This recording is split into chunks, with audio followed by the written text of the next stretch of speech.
Good evening, everyone. This is Athens-Clarke County Mayor Kelly Gertz, and you are here at Community Conversation, and we are glad to have you with us. And I am also delighted because joining me today on the program is Athens-Clarke County Economic Development Director, Dr. Ilka McConnell. Ilka, welcome to the program. Thanks, Mayor. Thanks for having me. Absolutely. And we have made it to spring. So for both of us as parents of young children, it is nice to be able to get outdoors with them. And I hope you and your family are enjoying it. Nothing like springtime in Athens. True. Well, we are going to talk today about a number of matters in the economic development universe, certainly making it through COVID and how the pandemic has been a challenge for the local economy. But even more so, what we're looking at beyond this time, and maybe even how we learn some lessons from this time. Ilka, I always like to begin just by asking guests to talk a little bit about your background. And certainly you and I have known each other for a while, but if you could let the audience know a little bit about how you came to the economic development world and some of the other roles that you've played in Athens and beyond. Sure. So I started my career in the private sector in financial services. And then I worked for UGA for about 10 years in public service and outreach. About 8 of those were doing community engagement and community economic development in Hart County. Then I shifted over and I worked at Athens Technical College and was their vice president for economic development. So I worked with a lot of local industries doing training and workforce, which was really interesting and really enjoyed that because I also got to work in Athens part of that time. Then I shifted over to Gwinnett for a couple of years and worked for their internal county team doing economic development in collaboration with Partnership Gwinnett, which is sort of their marketing arm for economic development. And after living in Athens and all that time, I jumped at the chance to be able to work in Athens and serve Athens. So I feel really fortunate and lucky to be in this role. Well, we are lucky to have you. And certainly you describing that variety of roles sort of sets the stage for my first question, which is, can you talk a little bit about how Athens Economic Development Department fits into what I call the economic development ecosystem, which obviously includes some public sector and some private sector players? Sure. So the best way I can talk about that is to kind of talk about my team, my teammates.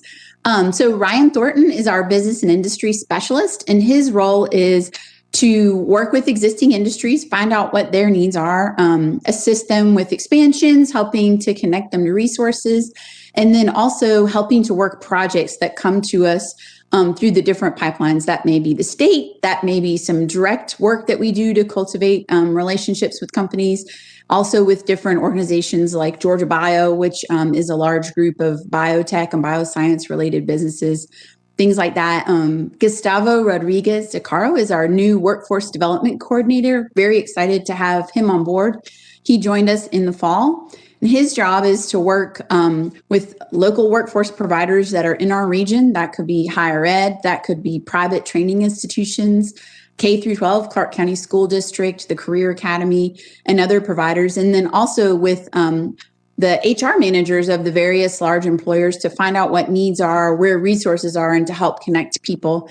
He is also helping to lead Athens Community Corps, which was launched in January after a good bit of planning.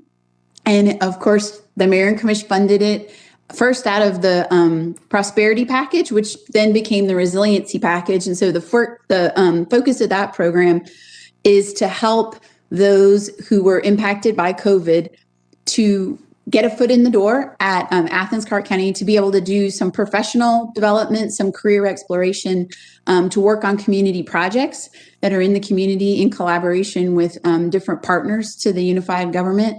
So that is going well. We have our first crew, which is 10 people. And so Gustavo's been doing a lot to work with and help lead that program.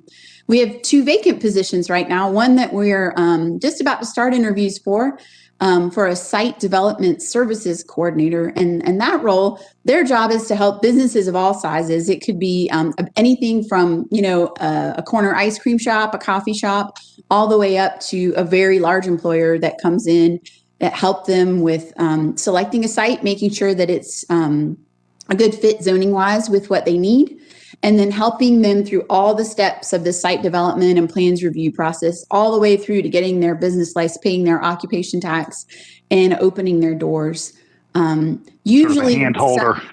Yeah, so a hand holder, kind of like a concierge to help people through the process, update them with where they are, and to work together with all the different ACC Gov departments that help with those processes. I mean, that could be the planning department, stormwater, water and sewer, transportation, the fire marshal. So there's a lot of parties that play roles in that site development process. And so this role will be wonderful to hold hands and help make that process smoother from start to finish, and just coordinate everyone so everyone has the same information is on the same page. And then later this spring, we will be posting and then filling a small business and entrepreneurship position.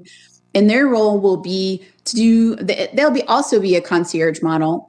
We have a lot of small business services organizations here in Athens. So many so that sometimes it is hard for entrepreneurs to navigate who to go to for which service. And so that role, I'm really excited, will really be targeted on our underserved entrepreneurs. So entrepreneurs of color, women entrepreneurs, and creative entrepreneurs. We have so many artists, makers who, maybe don't necessarily have as much business background. So we will be able to support them. They may be starting with passion and an idea and creativity and innovation. And then this role will help connect them into resources that are needed for them to be able to grow their business and know which service organizations can help them with which piece. That's great. And I like the idea that the team really kind of fills out that variety of support roles, from ushering in a very large or new employer to kind of the very small. Obviously, the national data indicates that there is so much growth potential in the small business realm. And particularly, I think we share the desire for those historically undersupported parts of our communities of colors, women entrepreneurs, as you mentioned, to be able to get a strong foothold, and one that's going to be permanent. Absolutely. Absolutely. And when you think about, I think this last year, the biggest thing that has really caught my attention is just how important it is for a community to be resilient. And so it takes all of us, and we've got to support all of our entrepreneurs and people with potential so that they can grow their ideas, grow their potential, so we can make Athens a community that's good for all of us, and that's inclusive, and that we have businesses that are diverse in diverse sectors with diverse ideas, all different sizes. I think that's really important, because you don't want all your eggs in one basket when something like a pandemic comes through. Mm-hmm. And of course, we have so many community assets.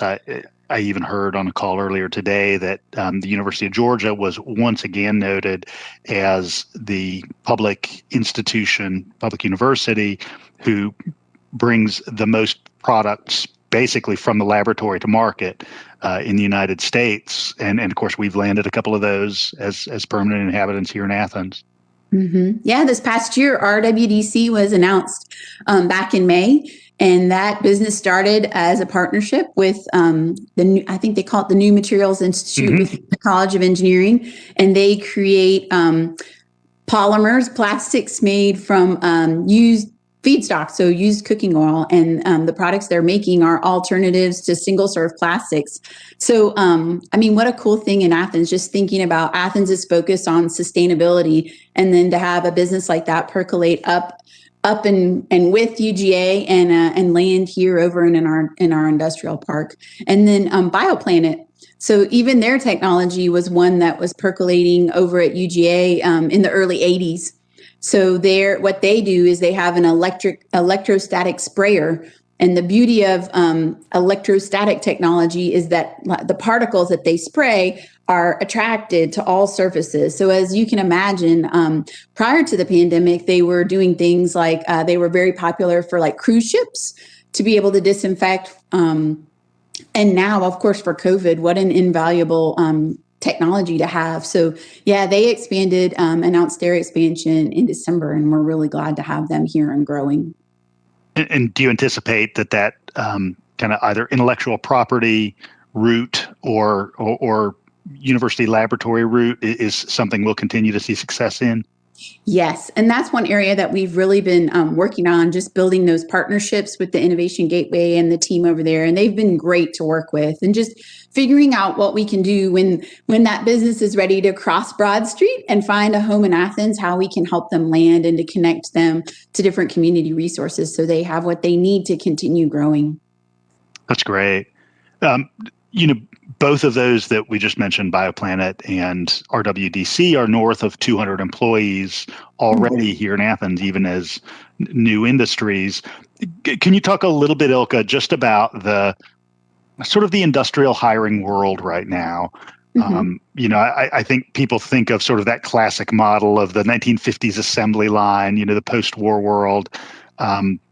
But, in my life, and certainly interacting with a lot of people, who are active in the corporate world, it has been my observation that certainly wages are much higher than they were at one point, and the benefits packages tend to be pretty competitive. So can you talk a little bit about what you're seeing in those realms? Absolutely. And, I had some of those stereotypes too before I started first working in Hart County and then at Athens-Tech. I took every opportunity to go and visit because, you drive by a building and you think, what is happening inside that building? But when you go and look, manufacturing looks so different than what many people may think. Highly roboticized. You could eat off the floor. Very sustainable in terms of they're thinking about what they're doing with their waste, how they can generate less waste, they can use less energy. It's really inspiring. We've been doing a lot of listening sessions with the businesses for Athens 100% clean and renewable energy. And I've been so inspired just to hear the kind of commitment that our businesses have in terms of making the world a better place and having their footprint be smaller. But in terms of the wages, when you look at manufacturing, about 7.5% of our population currently of Athens residents are employed in manufacturing. And the estimated, average weekly wage data from the Department of Labor is it's about $1,043 a week, which translates into about $54,000 a year. So those wages are higher than you might imagine.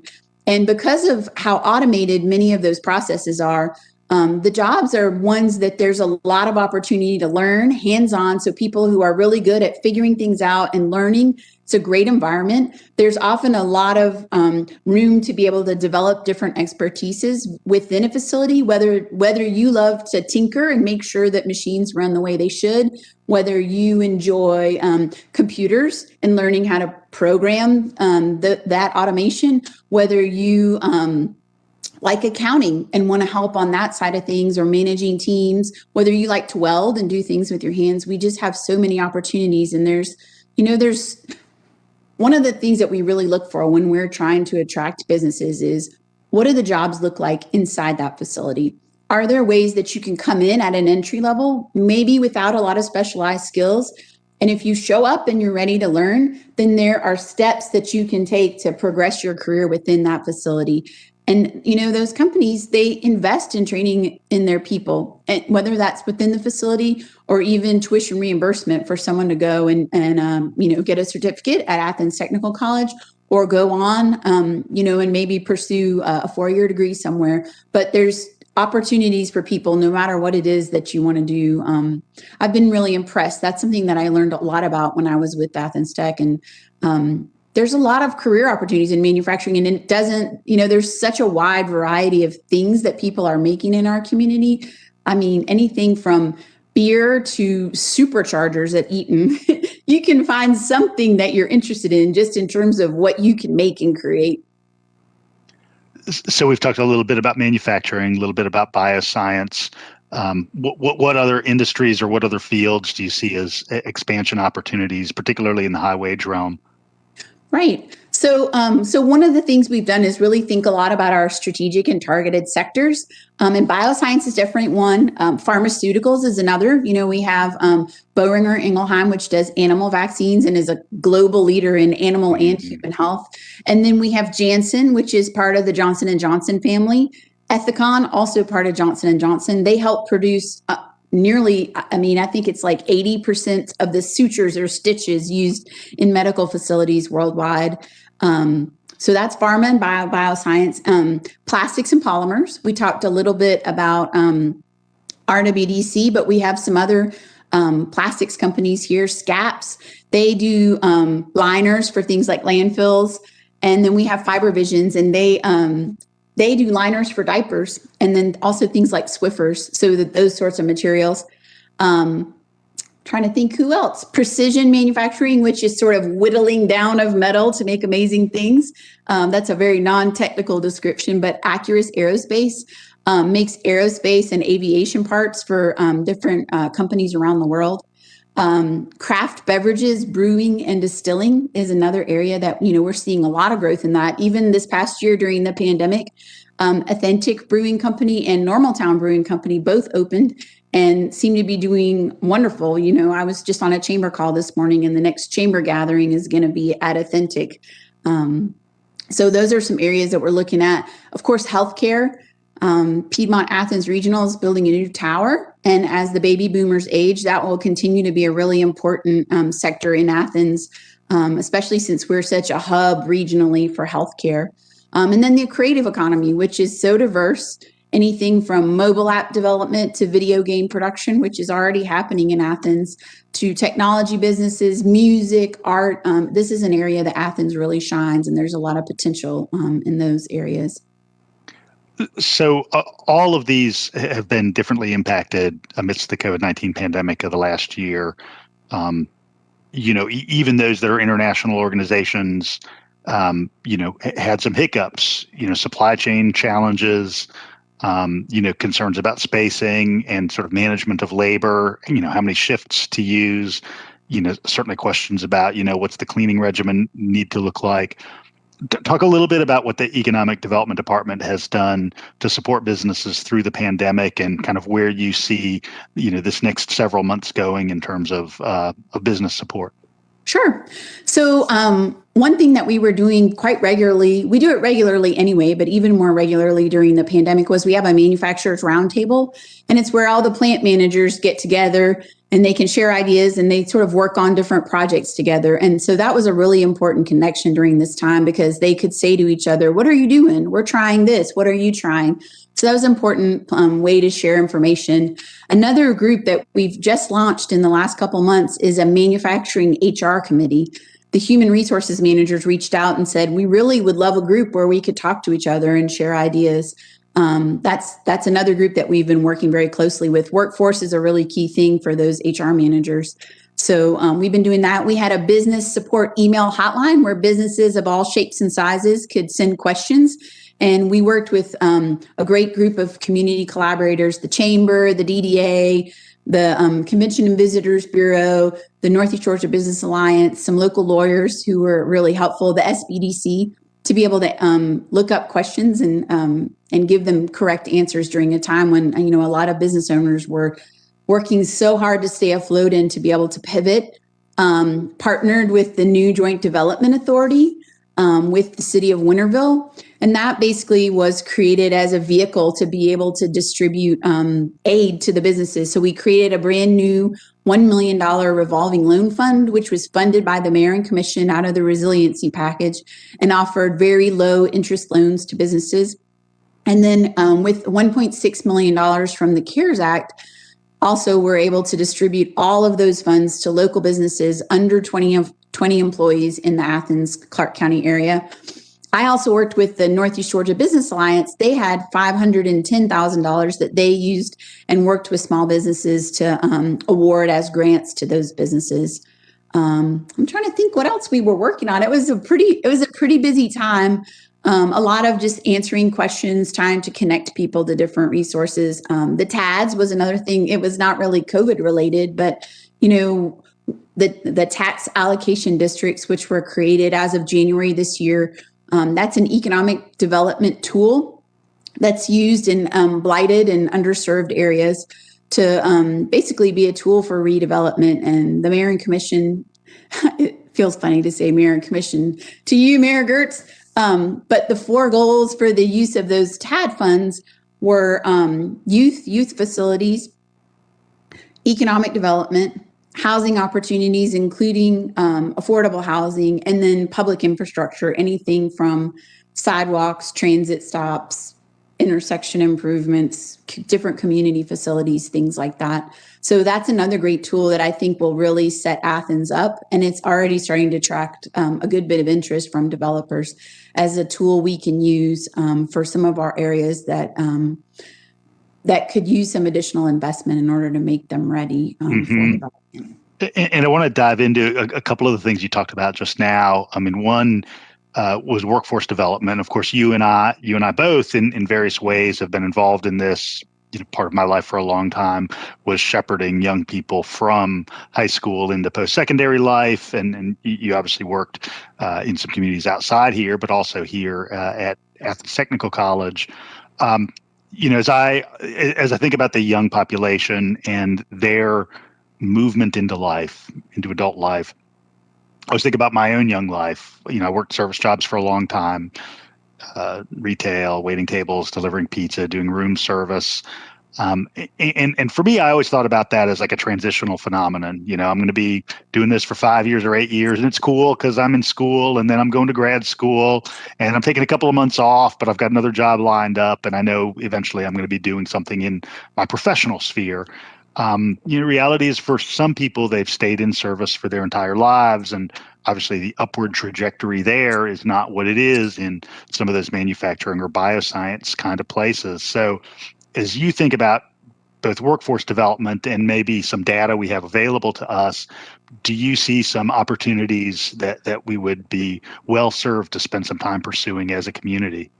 I do. I think Athens has a wonderful problem, and that opportunity is that we have a lot of wonderful organizations that are working already in the area of workforce development. We have internship programs, we have job training programs, we have a really active Workforce Innovation and Opportunity Act. We call it WIOA, but it's basically federal funds that get passed through to communities to help prepare people with high demand skills so that they can upskill, basically. So we're really lucky to be in a very innovative workforce region, and we have a lot of different providers that do workforce. I think our challenge is, how do we let everyone know that these opportunities are available, and how do we provide enough resources so that people are able to take advantage of them? And kind of like you mentioned, a lot of times you're growing up and you're looking around at the people in your family, your neighbors, maybe your friends' parents, and you see the jobs that they're doing, and that sort of presents your realm of what might be possible. And so I think sometimes careers are almost like they repeat themselves, right? Because you sort of see it and then you think, well, I could do that. But if the range of what you're seeing is sort of these lower wage or lower benefited jobs, then it leads you in another direction, right?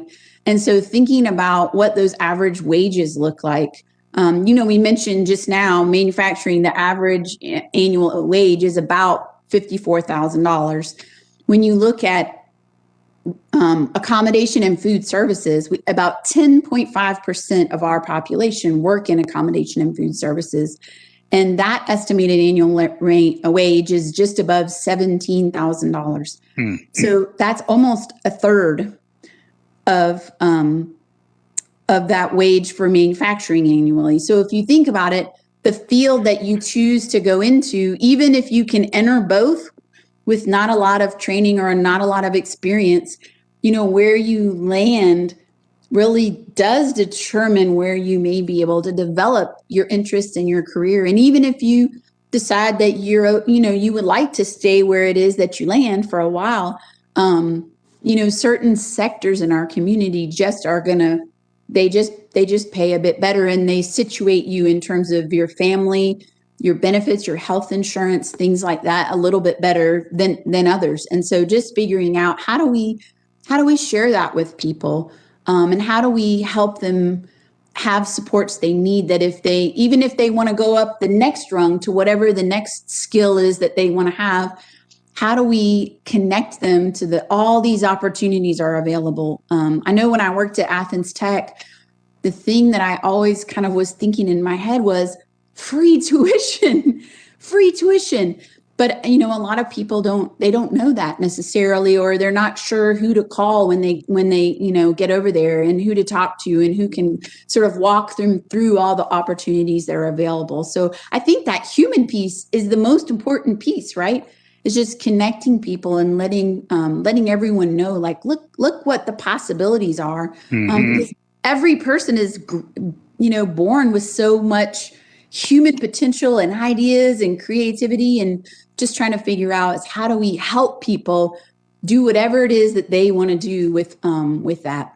And this shouldn't be secret knowledge. Yeah. I was having some of these conversations with my brother-in-law just this weekend, who has a high school senior in Tifton, Georgia, about how easily it would be for my nephew Alex to go to school for a year and a half at Athens Technical College and get a diploma, and could be working, as a welder, making great money very quickly, and then escalate up the chain from there very easily.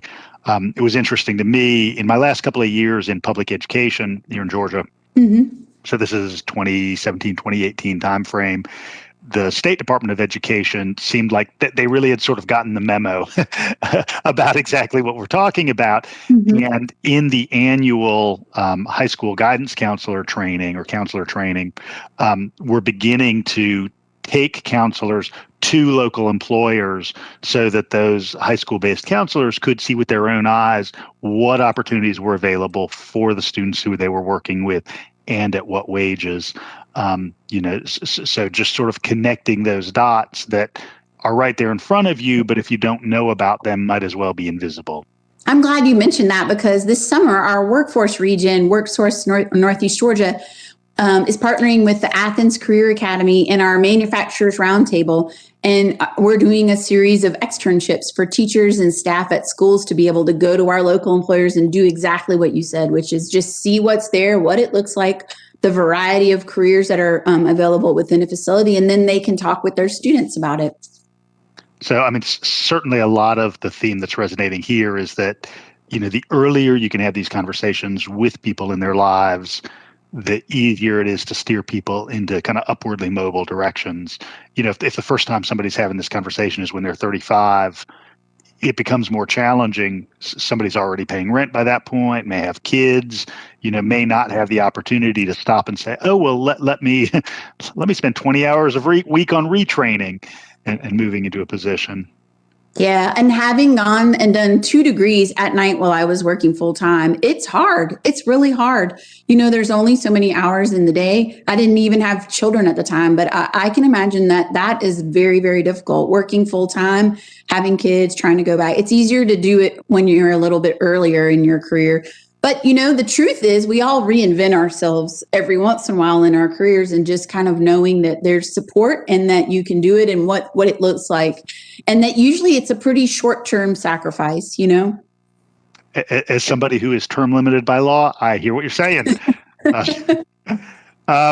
So, one of the things that I think certainly my colleagues on the county commission are very interested in is ensuring that, we create an environment where wages are very high and that where benefits are favorable, whether that's paid time off for family leave, whether that's sort of internal non-discrimination policies. Can you talk a little bit about your experience with industry kind of pertaining to those questions? Sure. So, at a local government level, there are so many businesses coming in and locating in Athens every year of all different sizes. The ones that we are usually talking to very in depth are usually the very large employers, and the ones that are coming here, purchasing land, investing millions of dollars into the land and building a building and equipment, and then hiring large amounts of staff. So when you think about those jobs, we're always looking at what is the average of the jobs within that facility, and what does that look like in relation to what we're trying to create in our community. We're always trying to push up the annual median income. That is our goal, right? That's our entire focus, is how do we market Athens and the assets we have so that those wages are moving upward. So when you think about wages and what those look like, I personally am very glad that the question of raising the minimum wage is now being discussed a good bit at federal levels. Great At deal the of local level, conversation. we really don't have a lot of control over the minimum wage. We're sort of waiting to see what happens at the federal and the state level. But locally, when we're talking with these large employers, that is absolutely a piece of the conversation. Like, this is our targeted industry, and our targeted industries are already targeted so that those wages are higher to begin with. The other ways that you can influence wages, we can't tell industry what their minimum wage should be. Basically, the market and the amount of training that a job requires is what drives the wage. So things that we can do here locally is recruit more jobs, better support the businesses that are coming here so that once they're here, they have what they need to be able to grow and expand because they're already here, which is great. And then the businesses that are here that desperately need workers with a certain level of skills, it's our job then to reach out to the community and to raise this awareness and to have mechanisms of working with different partners. And that's why I'm so excited to have this workforce development coordinator, because workforce is such a decentralized function, right? Higher ed does it, Athens Technical College, UGA does it, Piedmont College does it, Innovative Healthcare Institute does it, Workforce Innovators of America, these are some private providers. Clarke County School District does it. Pre-K, they actually are also in the workforce business, believe it or not. And so just thinking about how we can connect people with what opportunities are available, because that's a really important component of what drives wages is how skilled is your workforce. And it's hard for us to attract certain businesses if we don't have certain skills that we're able to show that we have here. So it's got to be a multi-pronged approach. We can't just look at the average wage of the lowest paid job that's in an organization. We have to really be thinking broadly, like what types of businesses are we targeting? What sort of supports can we have to bring them here? What things that can we do to keep people here who are here and help move them when they want to upskill so that they know where to go and they know what programs might be there to be able to help them. And another component that you mentioned a couple of minutes ago was the tax allocation district program. We now have 6 tax allocation districts, essentially the mall area, what I affectionately remember as the Kroger in the Hole, the edge of the river kind of stretching into East Athens, North Avenue, Lexington Road, and Newton Bridge Road. What do you see coming into the tax allocation districts, whether within that geography or adjacent? Mm-hmm. So just thinking about some of the projects that have come through plans review in the last 6 months or so, Lexington Highway has been very hot recently with affordable housing and some developments like that. I think, just looking at that corridor and what is in the future for that, that's a major, there's a lot of retail that's through there that people drive through there every day. There's some great residential neighborhoods off of there. And then also back behind the airport, the Newton Bridge area, there's some residential up, kind of up along Cathwood that is up through that area and back up Newton Bridge. And when you look at General Time and what they're trying to create there in terms of having a mix of retail, some warehousing, some office space, I think that will be a very transformational project for that area. Southern Mill, which is also in the TAD, which is just up straight Chase Street. That's the old textile mill where Creature Comforts has their production facility. That space has been really interesting this year with some build outs going on for various companies, some which have relocated from the region to be in that space. Thinking about towards the mall area, of course, that mall property is a very large piece of property. And that we've been hearing a lot of really exciting different ideas that can be used for a space that size, especially in Athens, to have that kind of a building to be able to transform. And then even its location is such a strategic location right there on the loop, right there on Atlanta Highway, close to Highway 78 and close to 316. And I know for our planning department, that area is envisioned for the future as sort of another livable center with some housing and some retail and things like that. So, And that loop interchange is about to be rebuilt to be kind of more accommodating. Yeah, that's right. So I think, we're in a really good spot right now. The timing for the TADs is great. There's been a lot of planning for the Lexington Highway and Atlanta corridors right now with T-SPLOST funds. Um, General public, please go and give some input. Those input processes are right now. You can Google Atlanta Highway, Athens-Clarke County, and you'll get the link, or Lexington Highway, Athens-Clarke County, and you'll get the link, and you can go through and look at the projects that are being proposed. So I know there'll be some funds that are going in to enhance those areas, and I think that will even set them up further for future investment using hopefully the TADs. Well, Ilka, this has been a great conversation. We are going to leave in just a couple minutes, but is there anything else that you haven't had a chance to talk about that you would want to make sure the public was aware of? I just want to talk a little bit, I guess more generally, but it's really important. So just thinking about housing and different forms of housing and affordable housing, and how important that is to being able to recruit the jobs that we're trying to recruit to town. Athens is such a thriving community, and there is so much love for Athens throughout Georgia, that I think housing is a really important piece of our recipe for how we're pulling people here and also retaining them and giving them good, safe places to be able to live that's also affordable for the jobs that they're holding. And then also just kind of thinking into the big picture of what do we want to be in the future, and how does housing kind of play into that? And that obviously has been on my mind quite a bit as I think about, our opportunities for greater density or transformation, whether it's north downtown or the mall area or General Time or some of the other places we've talked about. I've said again and again, I want to make sure that if somebody is working in Athens, they've got the opportunity to live in Athens. I hate the prospect of somebody driving in from Walton County or Suwannee every day to work. Obviously, that's going to happen once in a while, but to the greatest degree possible, I want people to be able to shorten their commutes and really concentrate their energy in one community and not think, oh, well, I work here, and so I give 40 or 50 hours of energy there, but then, my kids in my home are in this other community. I like the idea of centralizing all of that. Yeah, having done that for about 10 of the last 13 years, I agree. Like, it is wonderful to wake up in the morning and work in your own community and be thinking about how you can grow your own community and contribute to your own community and not have to spend so much time in the car and on the road. Well, I am glad that both of us have a relatively short commute these days. Me too.